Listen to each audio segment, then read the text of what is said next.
Meus irmãos queridos, nós chegamos no momento em que a palavra de Deus será pregada e hoje nós daremos um certo descanso, por assim dizer, ao primeiro livro dos Reis. Nós temos pregado nos domingos à noite no primeiro livro dos Reis, mas nós iremos hoje ao Evangelho novamente de Mateus. Nós o fomos no domingo passado à noite. E nós voltaremos a esse evangelho. Mas domingo passado, à noite, nós fomos no início de Mateus, lembram-se? No capítulo de número 1, para falar do nascimento de Cristo. Agora nós iremos ao quase o final do evangelho de Mateus, ao capítulo de número 24. Então, os irmãos, por favor, abram a sua Bíblia no capítulo de número 24, para nós lermos, irmãos, do versículo 32 ao 44. Esse texto, meus irmãos, faz parte do sermão escatológico de Cristo. O sermão que ele dá aos seus discípulos sobre as últimas coisas, sobre o fim de todas as coisas, sobre a consumação dos séculos. Então, esta parte que nós leremos faz parte do sermão chamado Sermão do Fim dos Tempos, o sermão escatológico, o sermão acerca das últimas coisas, ok? E nós então leremos do versículo 32 a 44. Acompanhem comigo, meus irmãos, de maneira reverente, prestando atenção, como requer na palavra de Deus, a leitura da mesma. Disse Jesus o seguinte: aprendei, pois, a parábola da figueira. Quando já os seus ramos se renovam e as folhas brotam, sabeis que está próximo o verão.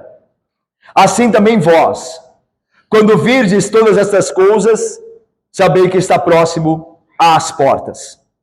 Em verdade vos digo, ou em verdade vos digo, que não passará esta geração sem que tudo isto aconteça. Passará o céu e a terra, porém as minhas palavras não passarão. Mas a respeito daquele dia e hora, ninguém sabe, nem os anjos dos céus, nem o Filho, senão o Pai. Pois assim como foi nos dias de Noé, também será a vinda do Filho do Homem. Porquanto, assim como nos dias anteriores ao dilúvio, comiam e bebiam, casavam e davam-se em casamento, até o dia em que Noé entrou na arca, e não perceberam, senão quando veio o dilúvio, e os levou a todos. Assim será também a vinda do Filho do Homem. Então 2 estarão no campo, um será tomado e deixado o outro. 2 estarão trabalhando no moinho, uma será tomada e deixada a outra. Portanto, vigiai, porque não sabeis em que dia vem o vosso Senhor. Mas considerai isto: se o pai de família soubesse a que hora viria o ladrão, vigiaria e não deixaria que fosse arrombada a sua casa. Por isso ficai também vós apercebidos, porque à hora em que não cuidais, o Filho do Homem virá. Vamos orar? Ó Deus santo e bendito, a tua palavra foi lida, ó Deus. Agora nós te pedimos pelo teu Santo Espírito, que atente o nosso coração e a nossa mente para a vinda do nosso Senhor Jesus Cristo. E que nós, cientes da realidade da vinda, sem conhecer o dia de fato, estejamos preparados, ó Pai, desde agora, para este grande dia. Assim nós oramos, pedindo ao Senhor a tua bênção sobre a pregação da palavra, e o entendimento, e o guardar no coração da mesma. Assim nós oramos com o auxílio do Espírito, e com o perdão dos nossos pecados nós o fazemos. Amém. Meus irmãos, nós estamos agora a horas do fim do ano e do próximo ano, que segundo a graça de Deus, segundo a sua vontade virá. Como nós temos dito aqui nesta liturgia, neste culto, há neste momento muitos planos e previsões. Os homens fazem seus planos e fazem suas previsões. Você vê em jornais, por exemplo, na mídia, por exemplo, previsões sobre como será a economia do ano que vem, como serão as dificuldades que o governo e por implicação lógica, a nação passará. O que deve ser feito para que tenhamos um ano melhor nas muitas esferas que compõem a nossa vida? Famílias fazem planos, nós individualmente também o fazemos. Mas será que alguém ainda, irmãos, se lembra em todos esses projetos e planos e considerações sobre o futuro, lembrar-se que é possível que ainda hoje, nesse dia 31, o Senhor Jesus volte? Será que alguém dentre nós ainda leva em consideração a possibilidade que nós não vejamos o ano novo? O texto que nós lemos é claro, porque não sabeis a hora em que virá o Filho do Homem. Quando vocês não cuidam da vinda dele, então ele virá. Nós deveríamos, irmãos, levar a vinda do nosso Senhor Jesus Cristo, o seu retorno, a sua vinda, segunda vinda gloriosa, em consideração sobre o futuro. Por isso que nós falamos aqui durante a liturgia, nós estamos próximos de um ano novo, se Deus permitir. Se Deus permitir. Porque é certo que o Filho do Homem virá. E é por isso que nesse domingo, meus irmãos, nós decidimos pregar nesse texto, que fala sobre a volta de Cristo. Sim, o Senhor Jesus Cristo pode voltar no próximo século, mas ele pode voltar no próximo segundo. Sempre há essa tensão, sempre haverá. Então, por isso que este texto, essa doutrina escatológica sobre a vinda do nosso Senhor é tão importante para nós como povo de Deus, como igreja de Cristo. E esse texto que nós lemos, de Mateus 24, de 32 a 44, nos ensina aquilo que devemos saber sobre a vinda do Senhor Jesus Cristo. E é sobre isso que nós pregaremos nesta noite, neste texto. O que devemos saber sobre a vinda do Senhor Jesus Cristo, sobre o seu retorno e sua vinda gloriosa, triunfante. E a primeira coisa que nós devemos saber sobre a vinda do Senhor Jesus Cristo, Lidinai e Renata, e querido diácono Fabiano, é que a vinda do Senhor gloriosa é certa. Ele voltará, e isso é certo. E a base, nesse texto que lemos, para essa verdade, se encontra do versículo 32 ao versículo 35. Veja comigo. O versículo 32 começa dizendo: aprendei, pois, a parábola da figueira. Quando já os seus ramos se renovam e as folhas brotam, sabeis que está próximo o verão. Meus irmãos, como eu disse, esse texto que nós lemos faz parte de um contexto maior. Esse texto faz parte de um sermão escatológico que tem início no princípio do capítulo 24. E ele é pregado por Jesus por conta de duas perguntas que fazem os discípulos. No início do capítulo 24, os discípulos de Jesus fazem duas perguntas a ele. E ele então passa a respondê-los por meio desse sermão escatológico. Vamos entender e vamos ver e entender o contexto dessas duas perguntas. Olha só o versículo de número 1 do capítulo 24. Tendo Jesus saído do templo, ia se retirando, quando se aproximaram dele os seus discípulos, para lhe mostrar as construções do templo.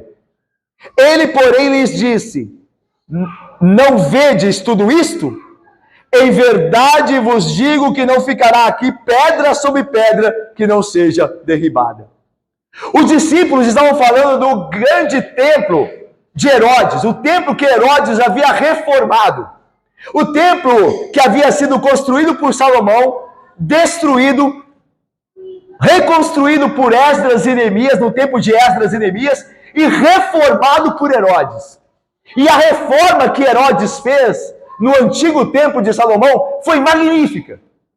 Foi algo estupendo. Aliás, Herodes, apesar de ser um terrível homem, um terrível rei, era um grande administrador.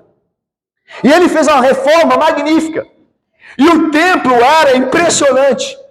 E o texto diz que os discípulos de Jesus, quando estavam com o Senhor Jesus, tendo saído Jesus da área do templo, eles chamaram o Senhor Jesus e disseram: Senhor Jesus, veja a magnitude, a beleza, a imponência deste templo. E Jesus então diz a eles: vocês veem isto? Pois eu vos digo que não ficará pedra sobre pedra. E ele vai embora. E Jesus se retira. Imagina os discípulos, pasmos com a palavra de Cristo. O templo, que era considerada a casa de Deus, que simbolizava a presença de Deus, seria destruído. E Jesus, em poucas palavras, depois dessas poucas palavras, melhor dizendo, se retira. E eles ficam inculcados. O que ele quis dizer com isso? O templo será destruído. E aí veja como começa o versículo 3. Quando Jesus estava no Monte das Oliveiras, era um monte que ficava próximo do templo, próximo de Jerusalém, o Monte das Oliveiras, achava-se Jesus assentado ali. Quando se aproximaram dele os discípulos em particular e lhe pediram: dize-nos quando sucederão estas coisas e que sinal haverá da tua vinda e da consumação dos séculos. Então aqui os discípulos, tendo ouvido a palavra de Jesus sobre não ficar pedra sobre pedra do templo, agora fazem duas perguntas a Jesus, porque eles estão em dúvida, eles querem saber quando há de ser que o templo seria destruído. Então eles dizem aqui: Senhor, dize-nos quando se dará estas coisas. Ou seja, que coisas? O templo ser destruído. Nós ficamos com isso na cabeça. Quando isso se dará, Vitor? Disseram os discípulos de Jesus. E aí acrescentaram uma segunda pergunta.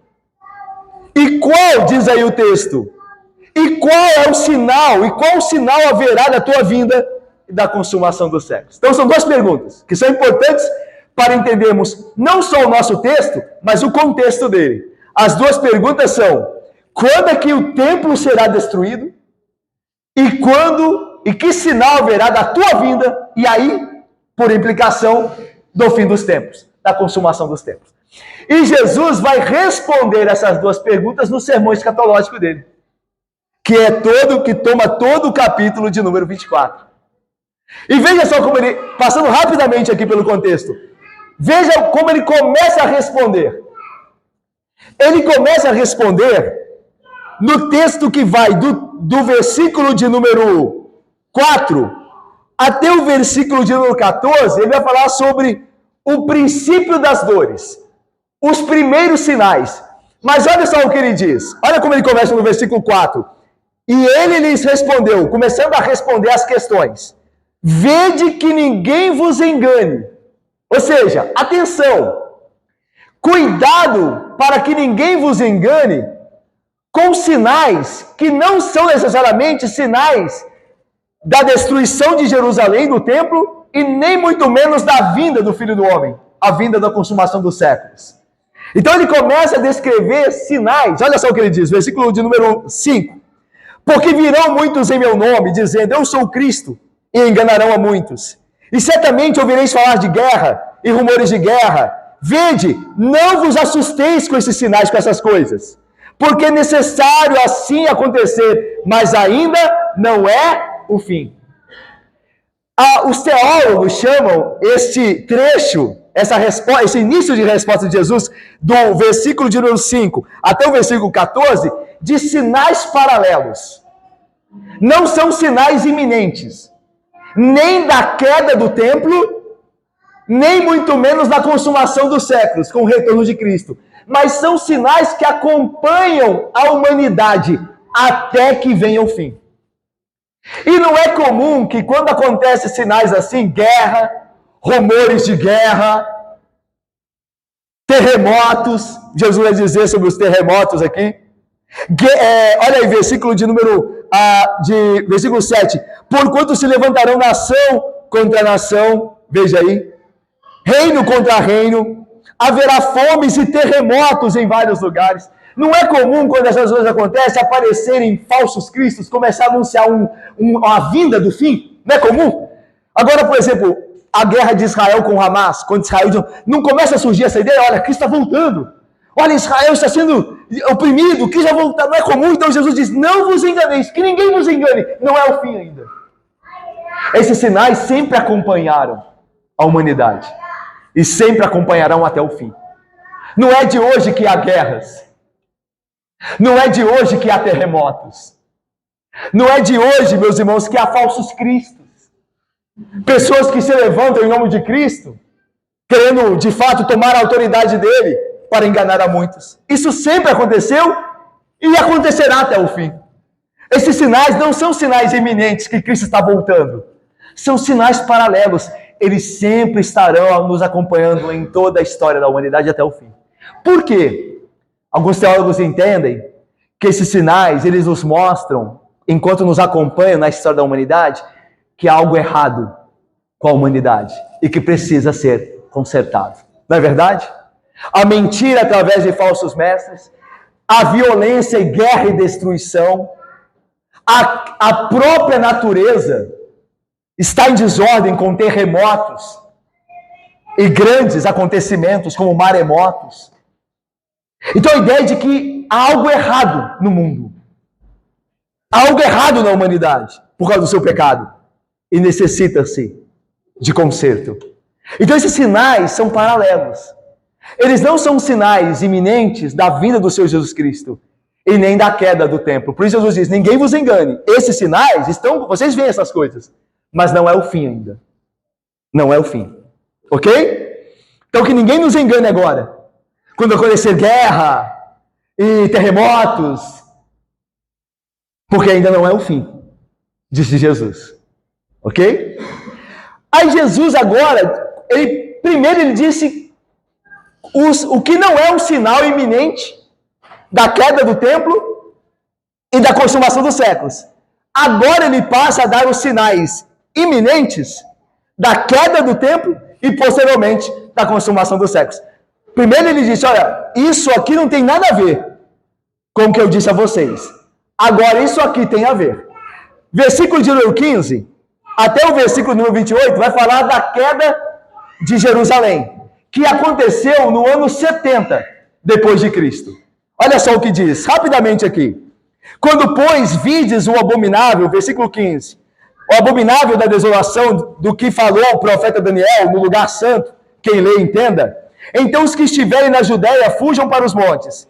Quem estiver sobre o eirado, não desça tirar da casa coisa alguma. E quem estiver no campo, não volte atrás para buscar a sua capa. Ai das que estiverem grávidas e das que amamentarem naqueles dias. Orai para que a vossa fuga não se dê no inverno, nem no sábado, porque nesse tempo haverá grande tribulação, como desde o princípio do mundo até agora não tem havido, nem haverá jamais. Não tivessem sido aqueles dias sido abreviados, ninguém seria salvo. Mas por causa dos escolhidos, tais dias serão abreviados. Então, se alguém vos disser, eis o Cristo, ou ei-lo ali, não acrediteis, porque surgirão falsos cristos e falsos profetas operando grandes sinais e prodígios para enganar, se possível, os próprios eleitos. Vede que vou-lo tenho predito. Portanto, se vos disserem, eis que o Cristo, ele ali é o Cristo, está no deserto, não saiais, ou ei-lo no interior da casa, não acrediteis, porque assim como o relâmpago sai do Oriente e se mostra até no Ocidente, assim há de ser a vinda do Filho do Homem. Onde estiver o cadáver, aí se ajuntarão os abutres. A ideia desse texto, irmãos, é mostrar que a queda de Jerusalém, e aí o derrubar do templo, a que Jesus se referiu no início do capítulo, lembra? Não ficará pedra sobre pedra. Então ele dá um sinal. Qual é o sinal? Porque os discípulos perguntaram, quando acontecerá essas coisas? Quando o templo será destruído? E aí Jesus Cristo dá o sinal. Quando, pois, vocês virem o abominável da desolação do que falou o profeta Daniel no santo lugar. O profeta Daniel, ele falou de Antíoco Epifânio. Quando Antíoco Epifânio, antes de Cristo, tomou Jerusalém e profanou o templo. Isso já havia acontecido antes de Cristo. Só que aquele juízo que Deus trouxe através de um povo estrangeiro ao seu povo, que havia se apartado dele, era um exemplo futuro de um juízo maior.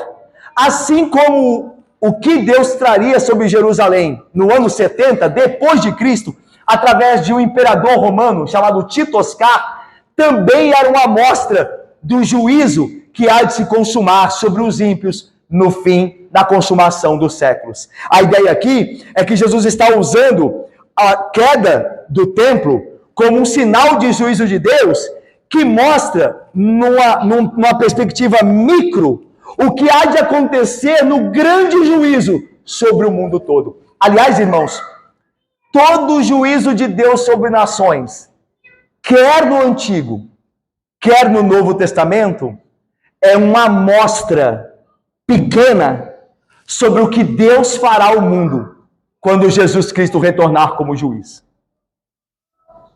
É interessante que quando Isaías, o profeta Isaías, lá, irmãos, no capítulo 34 de Isaías, ele fala sobre a queda das nações, naquela época, as nações que se levantavam contra o povo de Deus. E Isaías fala sobre a queda deles. A maneira que Isaías fala é da mesma forma que Jesus fala do juízo final sobre o mundo. Os termos que Isaías usa, apocalípticos, são os mesmos que Jesus usa para se referir ao juízo final. No versículo de número 4 de Isaías 34, diz assim: todo o exército dos céus se dissolverá, e os céus se enrolarão como um pergaminho.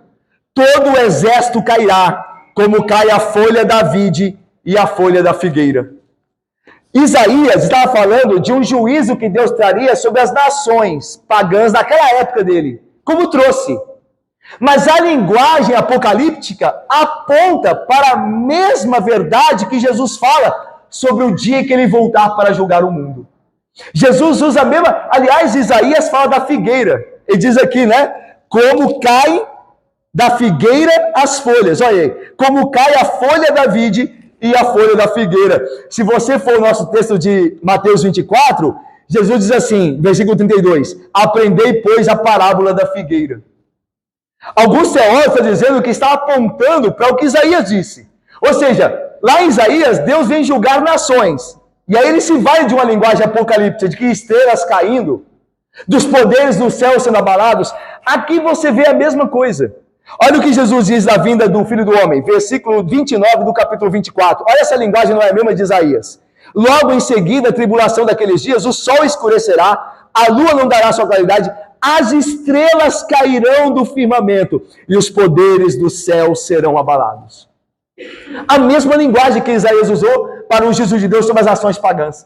A ideia de que todo o juízo de Deus aos povos do Antigo Testamento, inclusive em Israel e Jerusalém, que caíram sob o juízo de Deus, é uma amostra menor do que Deus fará através de Cristo no juízo do último dia. E é por isso que esse texto que Jesus fala, olha, o sinal da queda de Jerusalém é do abominável que ocupa o lugar santo, é aplicado tanto a Titoscar, na profecia de Daniel, a Etíope Epifânio, na profecia de Daniel, quanto a Titoscar, que viria no ano 70 depois de Cristo e tomaria Jerusalém, e destruiria Jerusalém, e mataria os judeus terrivelmente. Então isso tudo era uma amostra do juízo de Deus que virá em escala mundial quando Jesus Cristo vier para julgar. É daí então que diz que tais dias não seriam abreviados por causa dos eleitos. A ideia também é que enquanto Jesus fala de uma realidade micro, ele está apontando para uma maior. Porque todo juízo micro, todo juízo menor na história do povo de Israel aponta para o juízo maior. Então é por isso que às vezes o texto se confunde. Fala do juízo de Jerusalém sobre o Império Romano, mas aponta para um juízo maior que virá pelas mãos do Rei dos Reis, que é o Senhor Jesus Cristo. Então, Jesus responde a primeira pergunta, mas já dá uma dica para a segunda. Jesus responde, quando é que acontecerá a queda de Jerusalém? Quando o Império Romano estiver às portas. Quando Titoscar chegar, então quem está no campo não volte para a cidade. A ideia de um homem trabalhando no campo e ele vê o exército romano chegando. Então Jesus diz, não volte para a cidade, você vai morrer. Esse é o sinal, quando você viu o abominável, a porta, você foge, você não volta. Então Jesus estava dando um sinal, e era um sinal imediato. Por que nós sabemos que era um sinal para o ano 70? Porque ele diz assim, quando vocês virem Então os que estavam ouvindo Jesus, muitos deles estariam vivos na época. Era uma geração que estaria viva. Então quando vocês virem isso, vocês fujam. Então o texto se refere ao ano 70. E assim Jesus responde: quando é que o templo será destruído? Quando é que acontecerão essas coisas? Aí Jesus dá o sinal. Ok? Mas Jesus vai responder agora a segunda pergunta. E a segunda pergunta é respondida do versículo 29 até o 31. Lembra que eles perguntaram? Eles disseram também: e qual será o sinal da tua vinda e da consumação do século? Essa é outra pergunta. Uma coisa é quando será que Jerusalém vai cair? E Jesus respondeu: quando o abominável chegar às portas. Então, quando o Império Romano vier com Tito, o templo vai cair, será destruído com a cidade. E agora Jesus vai responder a outra pergunta: qual será o sinal da tua vinda e da consumação dos tempos? Aí ele começa a responder, olha o versículo 29. Logo em seguida, a tribulação daqueles dias, o sol escurecerá, a lua não dará a sua claridade, as estrelas cairão do firmamento, e os poderes do céu serão abalados. Então aparecerá no céu o sinal do Filho do Homem. Todos os povos da terra se lamentarão e verão o Filho do Homem, vindo sobre as nuvens do céu, com poder e muita glória. Ele enviará os seus anjos com grande clangor de trombeta, os quais reunirão os seus escolhidos dos quatro ventos, de uma a outra extremidade dos céus. Então Jesus diz: o sinal iminente será a vinda do homem, do Filho do Homem nas nuvens, com poder e muita glória. Quando vocês virem isso, é o fim. Então não haverá sinal prévio. Lembra que Jesus diz assim: olha, quando vocês virem gente falando assim, eis o Cristo ali, vamos ter com ele está lá, ele está em casa, e Jesus não vá atrás. Porque a vinda do Filho do Homem não se dará com sinal prévio. Ele virá como um relâmpago, que sai do Oriente e se mostra no Ocidente. Assim há de ser a vinda do homem. E o sinal será iminente. Ou seja, o sinal será rápido. E então virá o fim. A gente não sabe até onde essa linguagem é de fato simbólica das estrelas caindo, do sol se escurecendo, da lua se tornando sangue. Alguns teólogos, bons teólogos, acham que é simbólico, mas outros acham que é literal. Naquele dia nós saberemos. Mas uma verdade é fato: os poderes do universo serão de fato transtornados. O mundo como nós conhecemos agora será transformado. Isso é fato. Como se dará essas coisas, nós saberemos naquele grande dia. Agora vamos ao texto nosso. Olha o versículo 32. Aprendei, pois, a parábola da figueira. Quando já os ramos se renovam e as folhas brotam, sabeis que está próximo o verão. A ideia aqui é o seguinte, é essa a ideia, e é tão importante para nós, Ocilene, Marcela, é tão importante para nós. A ideia é a seguinte, o que Jesus quer dizer é o seguinte: saibais reconhecer nos sinais visíveis o que é invisível.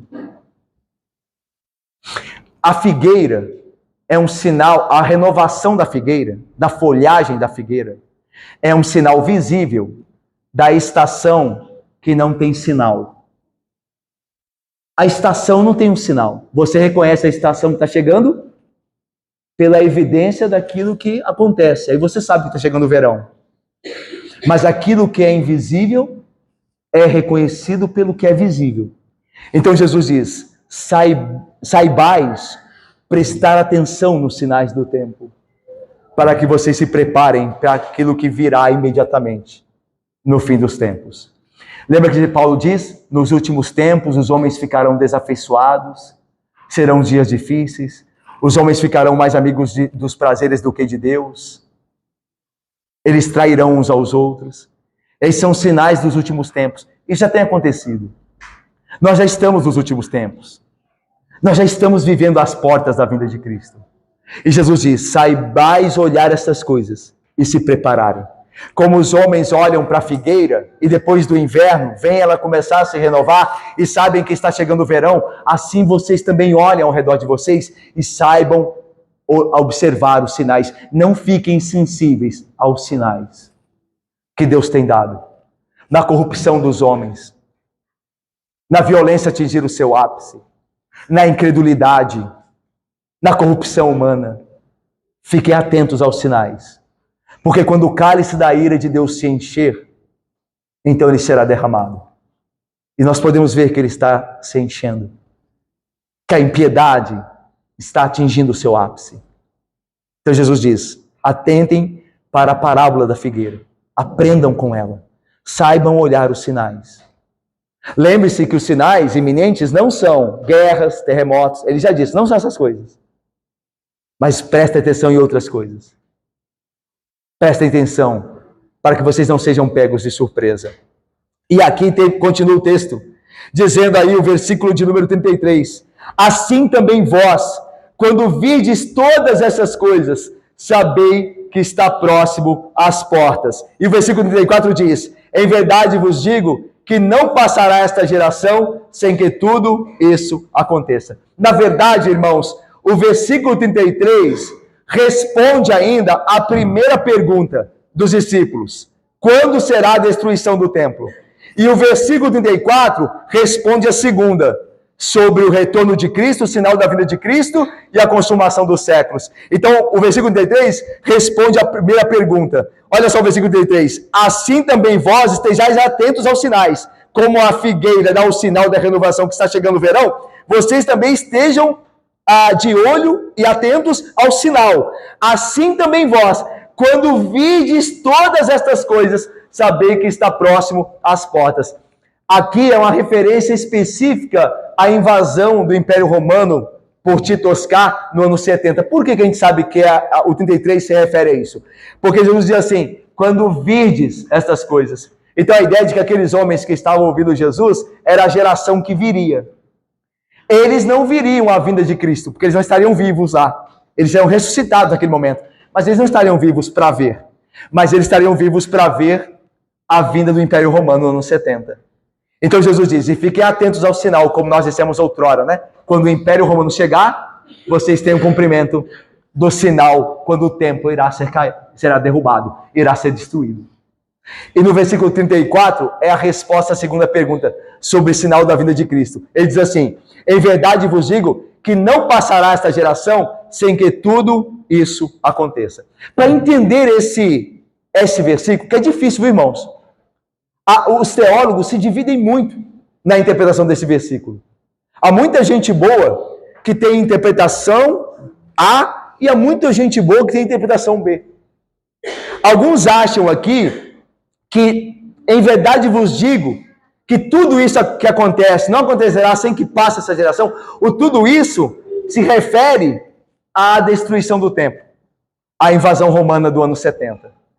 Mas alguns, e nós admitimos essa interpretação segunda agora que direi, entendem que tudo isso é tudo que Jesus disse outrora, ou seja, que inclui os sinais paralelos, o sinal da destruição do templo e o sinal iminente da sua vinda.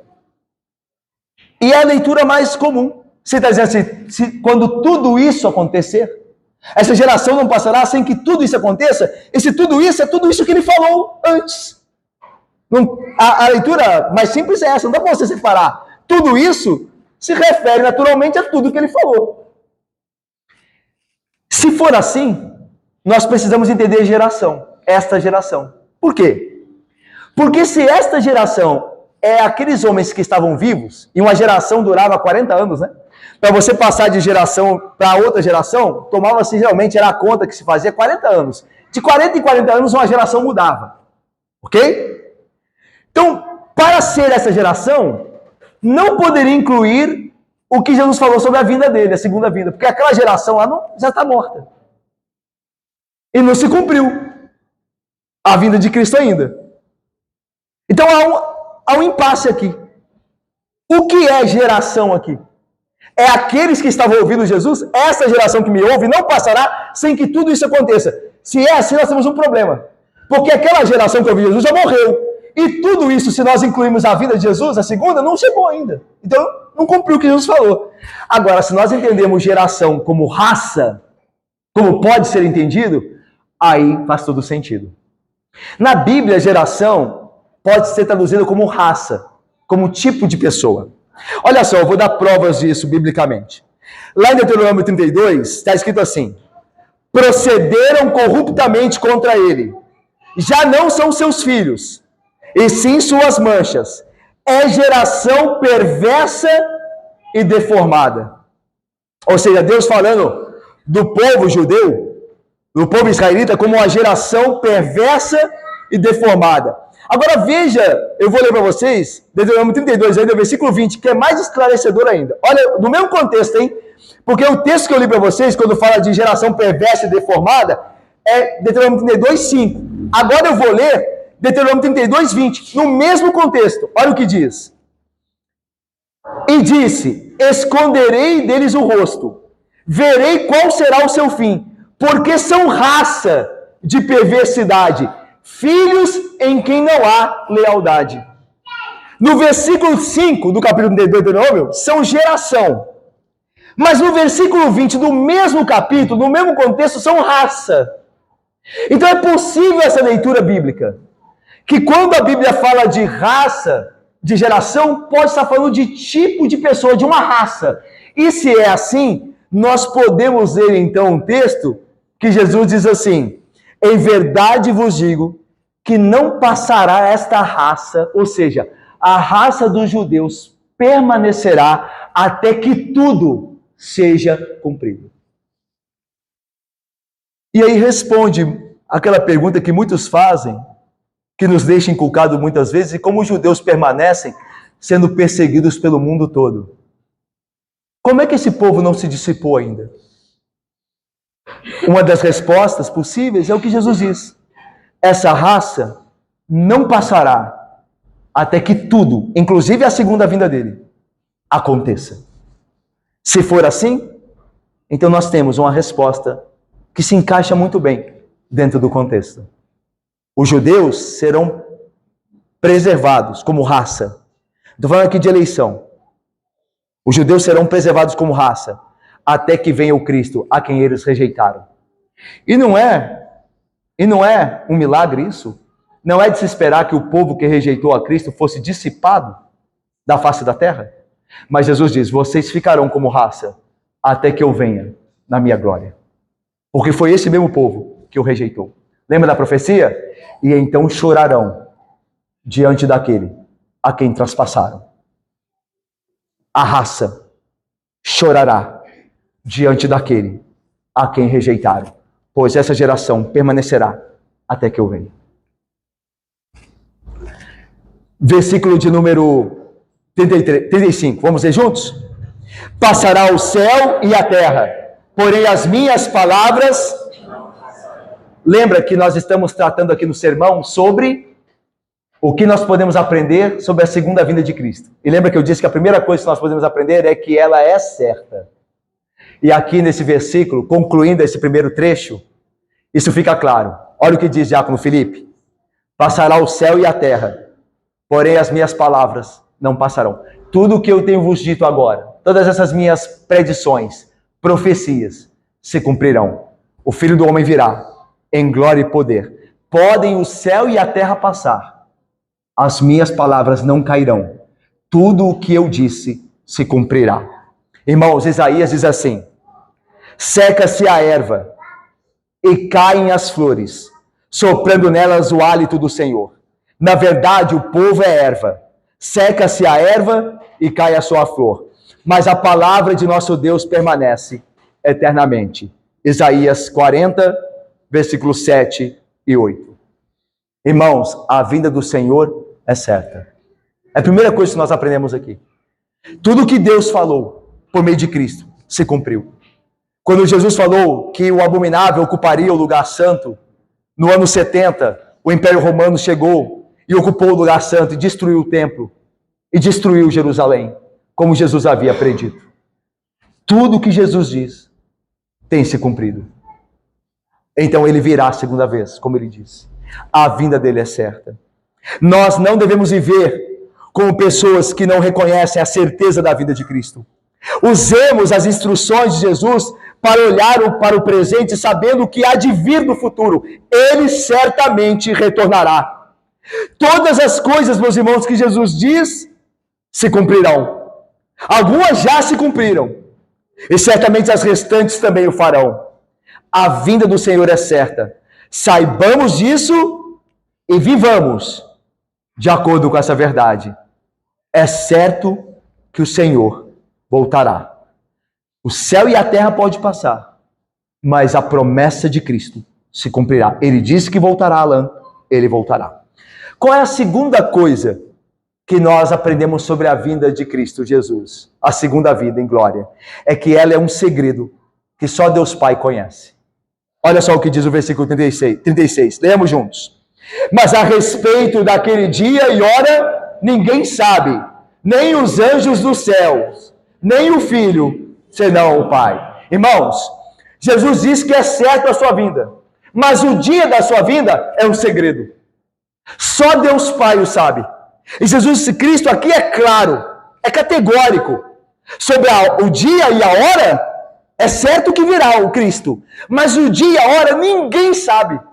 Nem os anjos. A ideia dos anjos aqui são aqueles que têm uma relação muitíssimo estreita com Deus. Isaías diz que os anjos assistem a Deus na sua presença, diante dele, o servindo. Eles estão intimamente associados com eventos relacionados à segunda vinda. Lembra que Jesus disse que na segunda vinda, no dia da consumação, ele enviará os seus anjos que recolherão os seus eleitos. Os anjos estão intimamente ligados àquele dia, mas eles não sabem qual dia nem a hora. E aí é uma declaração ainda maior aqui. Nem o Filho. E aqui é uma relação ao próprio Jesus Cristo. Uma referência ao próprio Jesus, que ele faz a ele mesmo. Nem o Filho sabe a hora. Os teólogos chamam esta verdade que se encontra aqui de economia da Trindade. A ideia de que o Filho decidiu não saber. O Filho é Deus. O Filho, Jesus Cristo, é Deus. Ele é onisciente. Ele sabe todas as coisas. Nós temos visto em João, né? Ele conhece o coração dos homens. Ele sabia onde estava Natanael quando Filipe foi chamado, debaixo da figueira. Ele sabe tudo. Mas especificamente, quanto o dia e a hora da sua vinda, ele deixou aos cuidados de seu Pai. A ideia não é que ele não pode saber. A ideia é que ele não quis saber disso. Ele tinha toda a condição de saber. Mas ele entregou, como um filho submisso, o dia da sua glória ao seu Pai. O Pai sabe. Por isso diz aqui, nem o Filho, senão o Pai. Irmãos, qual que é a aplicação disso? Dessa segunda verdade? Que só o Pai conhece a hora. Ninguém sabe a hora nem o dia. É que isso prova a futilidade e a pecaminosidade, meus irmãos, de tentarmos prever datas do regresso de Jesus. As seitas que fazem isso constantemente, os adventistas do sétimo dia, têm feito isso constantemente. Marcaram e remarcaram mais de uma vez a vinda do Senhor Jesus Cristo, e o que aconteceu? Ele não voltou. É claro que vocês sabem que eles deram desculpas para isso, né? Que a sua vinda foi invisível, que ele foi fazer a investigação dos pecados.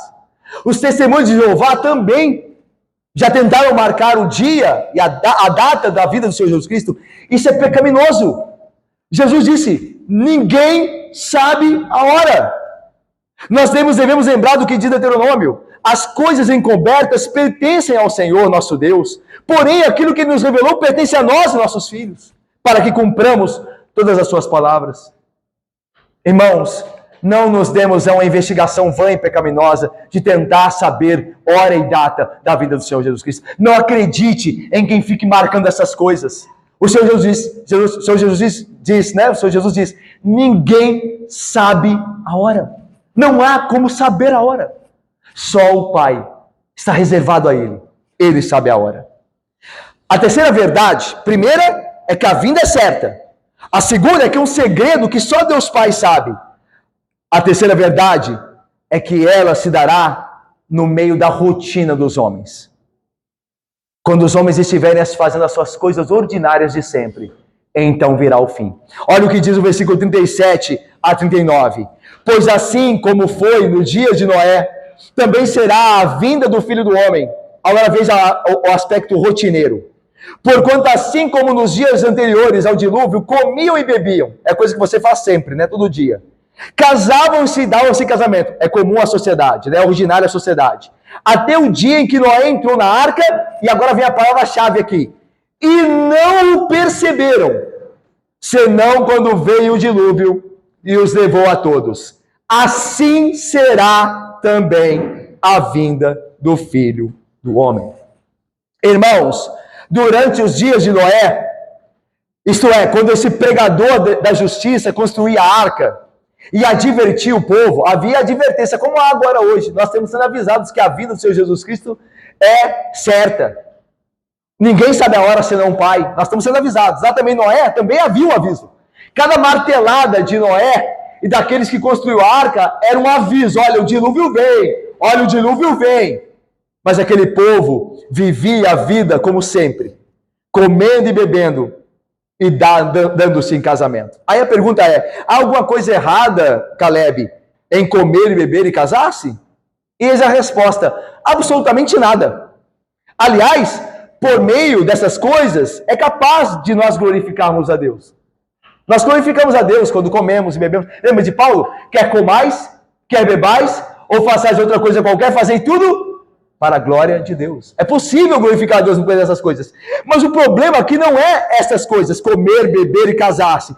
O problema é quando a alma, a nossa alma, é totalmente absorvida por essas coisas. De tal maneira que elas se tornam um fim em si mesmas. E os deveres espirituais são negligenciados. Quando nós não estamos mais atentos ao que é espiritual, ao cuidado para com a nossa alma, ao cuidado para com a nossa devoção a Deus, a piedade, aquilo que nos prepara para a vinda de Cristo. Esse é o problema. Quando a rotina, quando a vida do mundo nos absorve de tal maneira que nós nos esquecemos de que o Senhor virá novamente.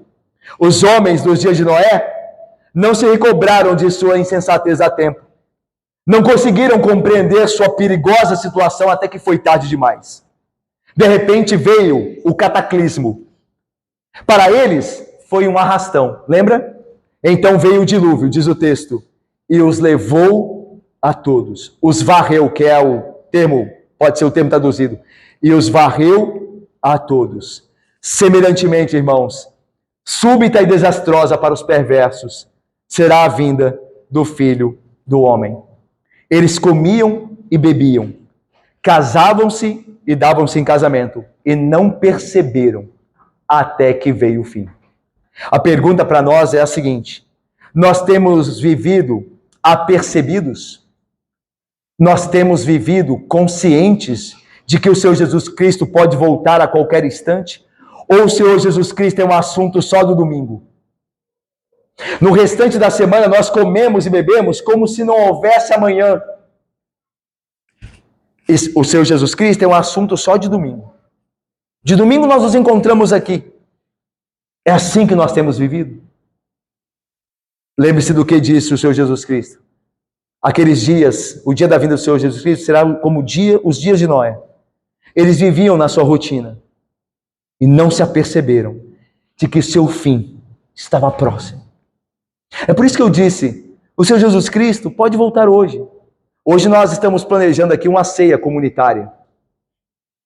Mas, meus irmãos, pode ser que não aconteça. E se não acontecer hoje, a vinda do Senhor Jesus Cristo, amanhã de manhã pode acontecer. Vivamos apercebidos. Vivamos apercebidos. Não deixemos que a rotina nos engane, nos absorva, nos tire a consciência de que é certa a vinda do Senhor e de que ninguém sabe o dia, mas Ele virá. Não deixe que a rotina lhe atrapalhe nessa consciência. Então já vimos. O que nós podemos aprender com a vida do Senhor? Ela é certa, ela é um segredo que só Deus Pai o sabe, ela se dará no meio da rotina, quando ninguém espera, quando a gente vai viver a vida normal, Ele virá. E agora a quarta coisa que aprendemos é que ela será seletiva e individual. Olha só o versículo 40 e 41, vamos ver juntos? 40 e 41, leiamos. Então 2 estarão no campo, um será tomado, 2 estarão trabalhando no moinho. Irmãos, o Senhor Jesus volta. 2 homens enganjados no mesmo tipo de trabalho, provavelmente trabalhando um ao lado do outro. Um é tomado, outro é deixado.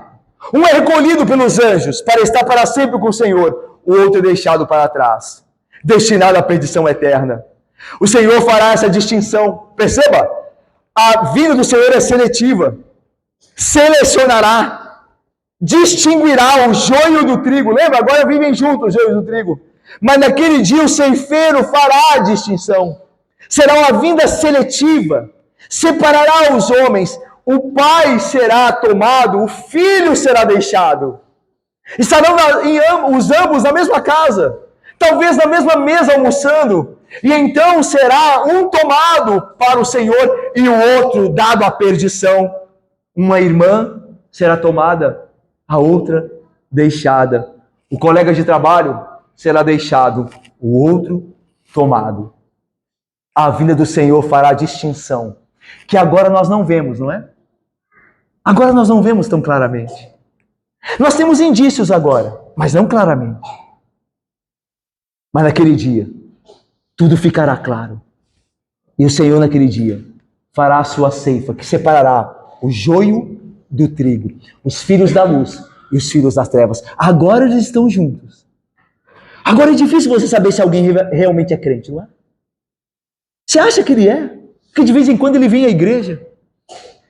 Mas naquele dia ficará evidente. Porque a vinda de Cristo selecionará os homens. As ovelhas dos cabritos serão separadas para sempre. E será individual. Cada um dará conta de si mesmo. Um será deixado, um será tomado. É individual. Ninguém vai agarrar-se ao seu pai, ao seu marido, ao seu filho. Não haverá isso naquele dia. Cada um responderá por si mesmo, diante do juiz. Lembre-se disso, meu irmão. A vinda do Senhor é seletiva e ela é individual. Vamos agora para o quinto aspecto. Ela é inesperada. Olha o versículo 42 e 43. Leamos juntos, 42 e 43. Portanto, vigiai, porque não sabeis em que dia vem o vosso Senhor. Mas considerai isto: se o pai de família soubesse a hora que viria o ladrão, viajaria e não deixaria que fosse arrombada. Irmãos, portanto, vigiai, porque não sabeis em que dia vem o vosso Senhor. A vida do Senhor, ela é certa, ela é um segredo que só o Pai sabe, ela se dará no meio da rotina, ela é seletiva e individual, ela separará os homens, o joio do trigo, mas ela também é inesperada. Nós não sabemos a hora. Nós devemos estar preparados. Uma vez que não sabemos o dia, devemos viver cada dia como se fosse o dia da vinda do Senhor Jesus Cristo. Não devemos achar que naquele dia teremos condição de nos prepararmos. Nós somos o povo do jeitinho, né? Nós damos um jeitinho para tudo, não é verdade? Se nós não nos preparamos antes, lá na hora nós daremos um jeito. Não é assim que nós vivemos? Naquele dia, não teremos chance de preparar ou corrigir nada. Lembra que eu falei que os juízos que Deus operou na história eram amostras menores do grande juízo? Se nós olharmos para isso com relação ao juízo, olhando para o juízo que Deus traria sobre Jerusalém, como trouxe no ano 70, nós podemos ver esse aspecto de que a vinda é inesperada e não dará tempo a ninguém de se preparar. Lembra que Jesus falou? Quando o Império Romano invadir Jerusalém, quem está no campo, não volte mais para a cidade. Quem deixou sua capa em casa, não volte para buscá-la, porque se voltar vai morrer. Então naquele dia de juízo, não adianta achar que vai dar um jeito, que vai ter uma chance de, em algum momento, olha, eu vou ler a Bíblia agora. Eu não li a Bíblia a vida inteira, mas agora eu prometo ler. Naquele dia, não haverá chance mais.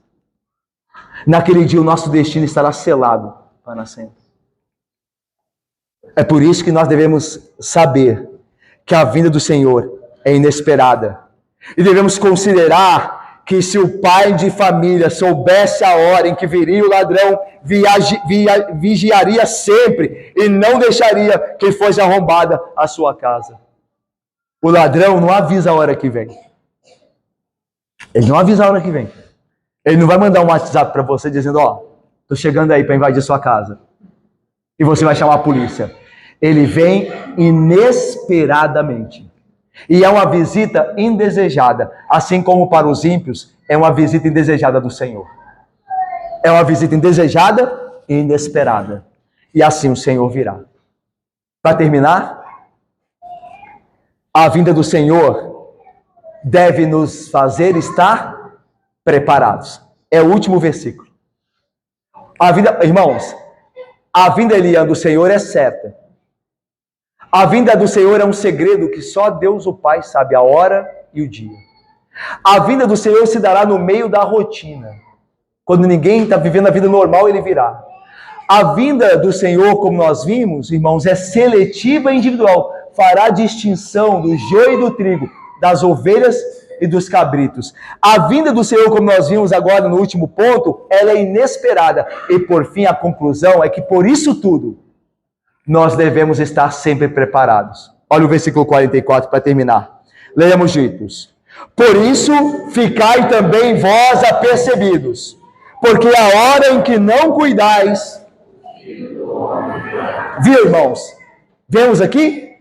Todo o resumo do que se pode aprender sobre a vida do Senhor tem uma aplicação agora. É interessante, irmãos, que quando se trata de escatologia, das coisas futuras, nós achamos que elas são só futuras, que elas não têm implicação agora. Mas a Bíblia deixa clara que as coisas futuras que acontecerão têm implicação agora a nós.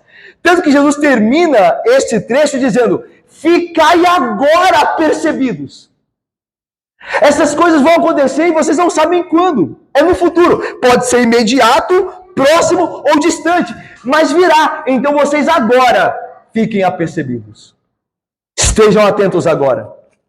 Porque a hora em que não cuidais, o Filho do Homem virá. Estar atento aqui, irmão, significa viver uma vida santificada e consciente da vinda do dia do Senhor Jesus Cristo. Requer-se, para aquele que vive atento, prudência e previsão espirituais e morais. Será que eu tenho vivido segundo a graça de Cristo, segundo a vontade dele, cada dia? A pessoa vigilante mantém seus lombos cingidos e sua lâmpada acesa. Lembra da parábola da festa do noivo, das virgens? Em que 5 virgens sábias e prudentes tinham azeite para a sua lamparina, e 5 virgens imprudentes não tinham. Quando chegou a hora, elas não esperavam, o noivo chegou, e elas foram procurar e pediram azeite às virgens que tinham lá seu azeite preparado. Elas diziam: não, nós não podemos dar nosso azeite, porque se nós dermos, faltará a nós. Sair e procurar. E elas procuraram, foram sair, e o noivo entrou e fechou a porta, e elas não entraram. Elas não estavam prontas, espiritual e moralmente. É isso que aponta a parábola. Meus irmãos, nós devemos atentar para a nossa condição espiritual neste dia de hoje. Porque nós não sabemos quando virá o nosso Jesus Cristo. A aplicação desse sermão, o próprio Senhor Jesus dá. Estejais vós apercebidos. Porque vocês não sabem quando virá o fim. Você está pronto? Se for hoje, irmãos, nós estamos prontos? Nós estamos prontos. Se for hoje. Há pecado na sua vida? Há no seu computador alguma coisa que não deveria estar lá?